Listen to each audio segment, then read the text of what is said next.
Hi guys, my name is Dita and welcome back to my channel.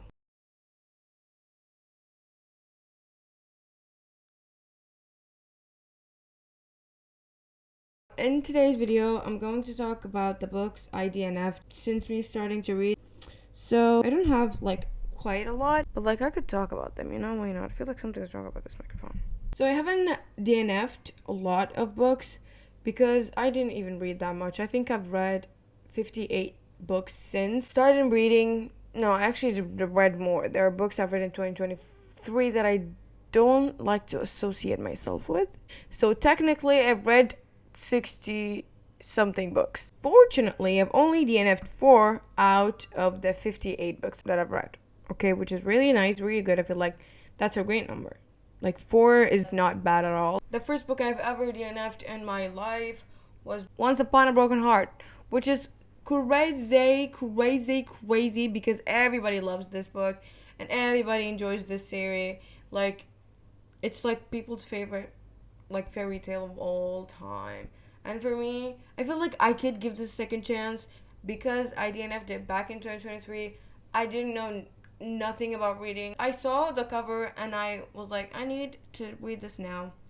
Back when I didn't know that there was something called book reviews, no Goodreads back then, no Booktube back then, no influence to like the book. First time reading fantasy, so boring, so slow. I was 60 pages in and I was like, am I liking this? I feel like I don't understand a thing. And I was like, is my English that bad? I don't understand anything. Turns out it was just fantasy, and that's how most of fantasies are. That's Once Upon a Broken Heart. Second is The Baby Dragon Cafe. I did talk about this in a video earlier this year, and I said The Baby Dragon Cafe was so insta-lovey, so second time meeting, they already want to get married.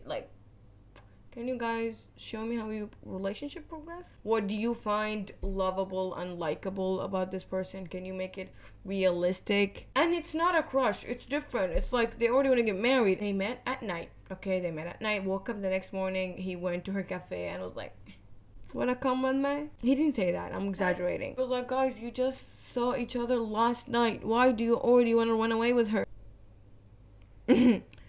Let's calm down. It's just too fast, too quickly. Quickly.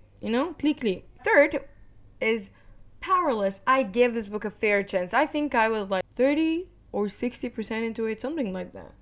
أنا أعمل لك شنو؟ أنا أعمل لك شنو؟ God, I have to edit this so much because my sister keeps in trouble.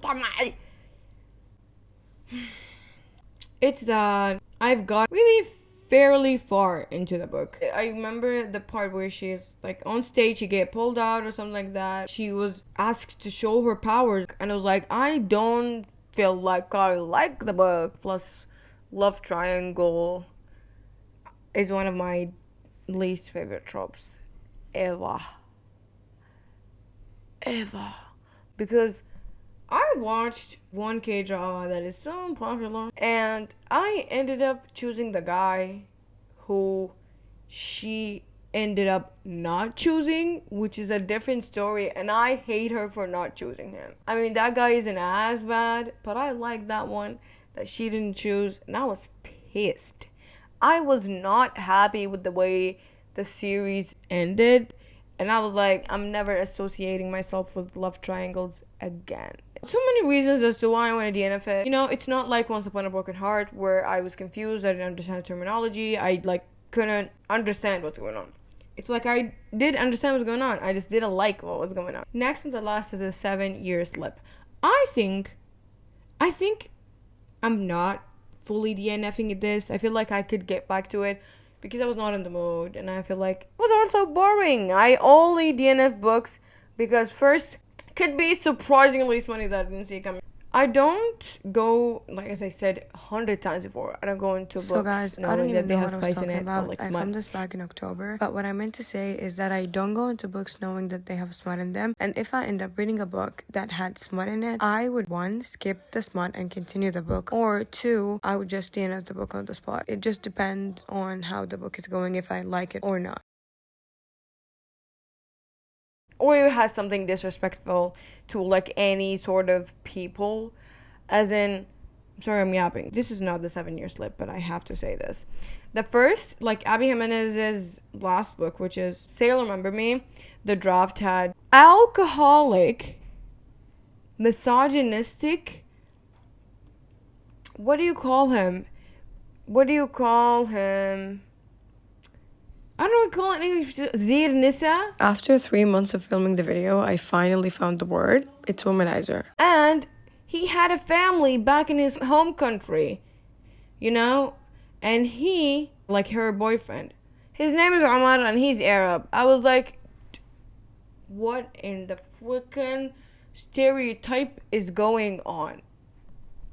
You couldn't make him worse than this. You could have chose a name that is not specific for a certain country so you would not disrespect the people of this country. You didn't mean to, but you did end up respecting us as Arabs and Muslim. Not intentionally, maybe yes, maybe no, we don't know. But that's all I know, that I felt so offended that I lost my urge to read the book. Imagine if I did receive the arc, because I did apply for the arc because she's one of my favorite romance authors of all time. I love her. Imagine if I got the arc and I saw that, I would have been so disappointed. I did email the publisher. Didn't hear anything from them. But in the like final edit and final version, they said that she did delete that part, as she should, because what in the world? So, unless the book has something, anything like that, then I wouldn't DNF it. So for the 7-year slip, I was like, maybe I was in the mood of reading the 7-year slip. Maybe it was just not clicking with me, you know. I just feel like I'm not, first of all, I don't know what's going on in the book. In the sense of, I'm like drifting away from the book. I don't know if that's the right terminology. It's not the right terminology. When I realize and I snap out of it and then come back, already 2 chapters espoused. And then I have to re-listen to these 2 chapters that I've already like wasn't focusing on. So I feel like that's an indicator that I'm not enjoying the book, and that's an indicator that I'm not fully immersed into the book. So I was like, you know, I'm gonna DNF it and maybe give it another chance. Maybe not. Depends. That was the reason why I DNF'd the 7-year slip. What time is it? I feel like, yeah, I still have time. Yeah, I have Quran lesson in like an hour and I still didn't memorize like correctly. I need to go memorize again. Thank you guys so much for watching. If you did end up DNFing any of the books that I've mentioned in this video, comment down below why you DNF'd them. Don't tell me other books that you DNF'd, because I might want to read them and I'm very influenced very easily. So I do really hate that. Comment down below the red X if you say it until the end of this video. Thank you guys so much for watching. Don't forget to like, comment, subscribe, and see you guys in the next video. Bye!